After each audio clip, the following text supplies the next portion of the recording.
li ci yéene kaay yi Mamadou Mouhamed Ndiaye lañ ci àndal. jërë ngeen jëf mbas mi yóbbu na ci réew mi fanweeri bakkan ak ñeent ci 48 heures yi ñu génn Vox Populi moo joxe xibaar bi ci xëtamu njëkk bindal ñu ne ginnaaw record décès bi ñu am keroog samedi di ñaar fukki nit yu faatu ci coronavirus bi démb ci dimanche ji bilan bi ministère de la santé joxe na fukki décès ak ñeent joxe juróom-ñaar fukki malade covid 19 ak juróom-benn yu nekk Sowétas 1757 cas corona US ci cas yooyee 1563 yëpp ay cas communautaire lañu maanaam seeni boroom xamuñu fan la leen feebar bi toppe source a moom it xëy topp wax ji ba wax ñu ne gi ak cas corona yi ñoo ngi jëlaa ñëwee nu nekk ci réew mi kee si néew yi cas corona yi wute wuñu akub taw ndax bari gu ñu bari la si ne kay dolli ñu ci ne ci diggante ajjuma ak samedi fanweeri nit ak ñeent ñàkk nañu seen bakkan ci covid bi le mandat bind ci xëtamu njëkk ne covid 19 bi ak variant delta bi ñu ciy dund mi ngi def lu dara jarul ci jeunes yi delta bi yóbbu na ci week-end bi juróom-ñaari jeunes ci réew mi quotidien dëggal xibaar bi ba dolli ñu ci ne juróom-ñaari ndaw yi faatu ci réew mi ci coronavirus bi seeni at ñi ngi toll ci fanweeri at ak ñaar jàpp ñeent fukki at ak ñaar enquête dina kay moom xëy di enquête ci prise en charge covid 19 bi ci dëkk yi ci biir réew mi dinañoo fees donte jooyu ñu oxygène waaye la ciy ñuul moo di am na fa district de santé yoo xam ne équipement yu baax na leen ray moo taxit yéenekaay bi nee nañu askan wa ak fajkat ya yëf yi ndax ba léegi kenn fayu leen seeni prime ca kees kaayaa ngay yokk heure bu ñu xëyee fajkat ya fa nekk dëkk ci defante ak i ñaxtu nga jóge kees taañaañal ba njaarim woppu jeet ma nga fay def lu dara jar waaye la ciy ñuul moo di am na fa district de santé yoo xam ne équipement yu baax na leen ray moo taxit yéenekaay bi nee nañu askan wa ak fajkat ya kenn muccul ci troisième vague bi Le Quotidien nañu am na beneen vague bu am ci feebar bi bu ñu waxul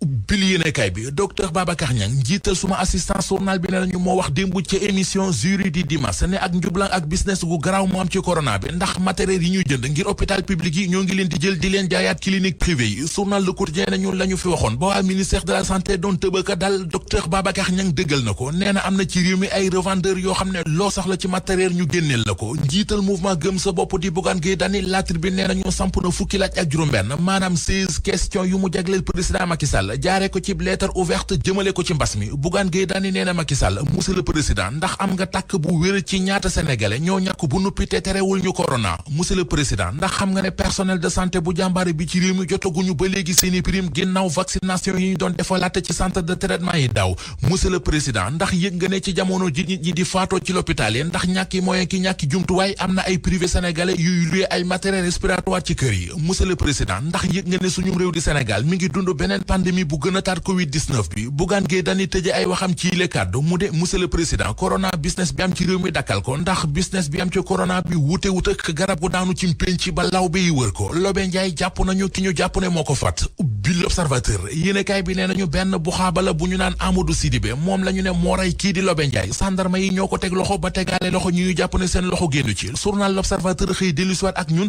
ci mbir yi ak ni ñu demee lise ko nañu Lobé Ndiaye la ko yóbbu woon Thiaroye Azur ca kër bu xaaba bii di Amadou Sidibé moo di ay ñaan la fuuti woon ngir ab magasin bu mu waroon a tijji ca Diamniadio